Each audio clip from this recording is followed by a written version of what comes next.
você tá aqui pela primeira vez, não se esquece, deixa seu like, se inscreve no canal e vem fazer parte aí dessa comunidade imparcialmente cientista, que eu tenho muito orgulho e tô muito feliz desse canal crescer cada dia mais. Vamos lá, hoje o Diário do Peixe soltou uma notícia muito interessante, uma matéria falando que hoje, com apenas 12 rodadas do campeonato, um campeonato que tem 38, a gente igualou os pontos perdidos que a gente perdeu, né, em 2019, no campeonato inteiro de 2019. Então, com apenas 12 rodadas do campeonato de 2020, a gente perdeu 11 pontos como mandantes, a mesma quantidade de pontos que a gente perdeu em 2019 como mandante. E aí, ele faz uma discussão muito interessante no texto, que eu vou deixar aqui embaixo para vocês darem uma olhada, do porquê será que isso está acontecendo com o Santos. O Santos teve uma derrota e vários empates em casa, que se a gente for analisar, em vários deles, praticamente em todos, o Santos joga melhor, mas não consegue ter uma postura para abrir o placar e para vencer o jogo. Algumas questões do porquê isso está acontecendo, é claro, tem o fator torcida, só que todos os times estão passando por isso também. Então, por que será que o Santos em casa não está conseguindo ser mais forte?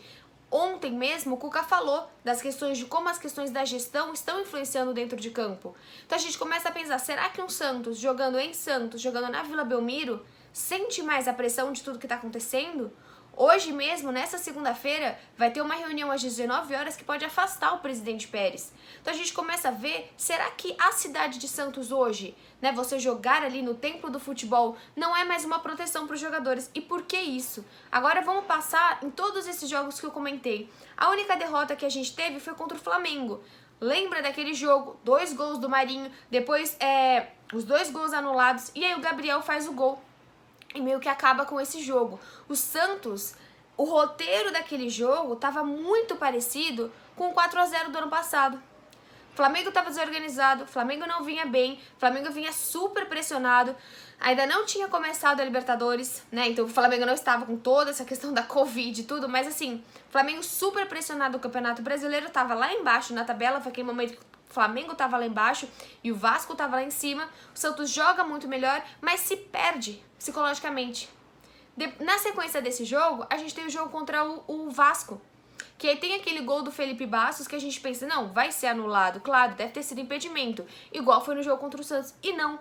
Novamente o Santos aí tem o VAR contra ele, se perde psicologicamente nesse jogo e leva o empate.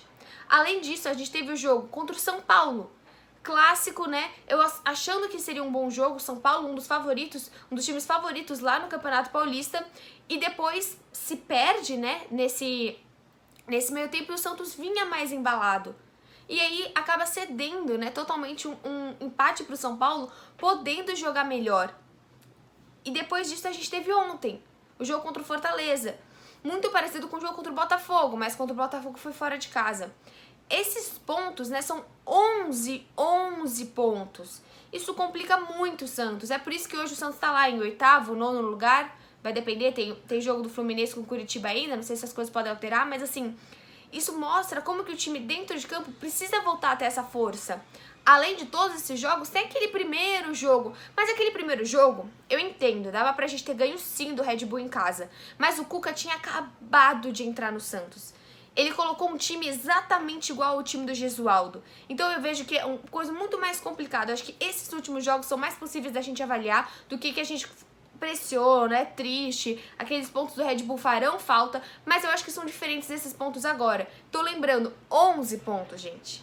Por que será que o Santos não consegue sair vitorioso dentro de casa? Ontem no jogo aconteceu uma coisa muito interessante. Marinho, capitão. E fazia tempo que eu não vi um capitão bom no Santos.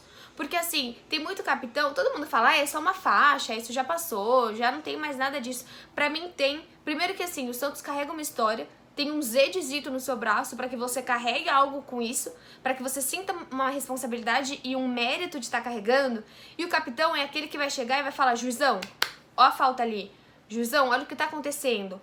Acalma os nervos aí. E eu ficava pensando, nossa, mas o Marinho tá tão nervoso esses dias, né? Talvez seja tipo como se fosse um Neymar, né? Que sempre jogou muito bem, sempre decidiu, mas nunca foi capitão no Santos. E não, o Marinho foi bem, o Marinho chegou no juiz, eu não vi essa postura, por exemplo, no Alisson.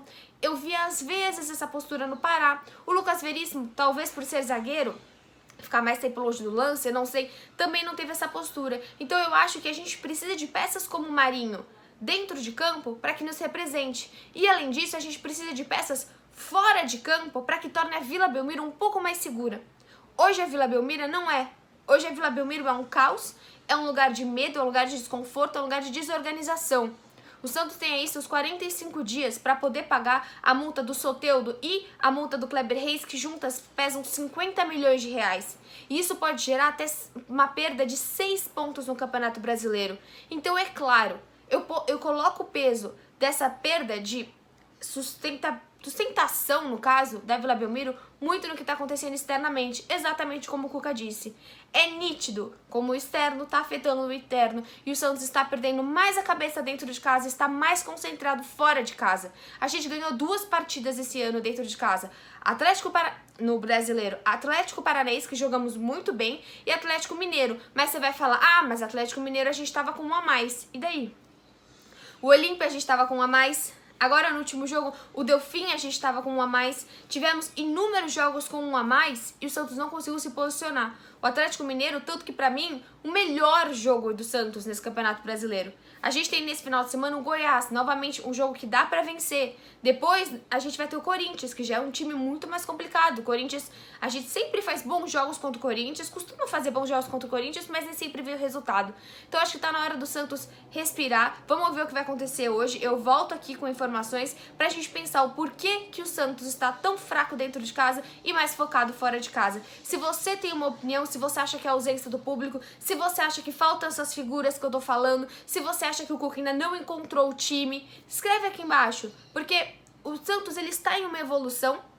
Eu vejo que o Cuca está encaixando as suas peças, mas faltam figuras, faltam posições dentro do time para que segure, para que entenda. Igual o Marinho fez ontem, quando ele terminou o jogo e falou, essa camisa pesa.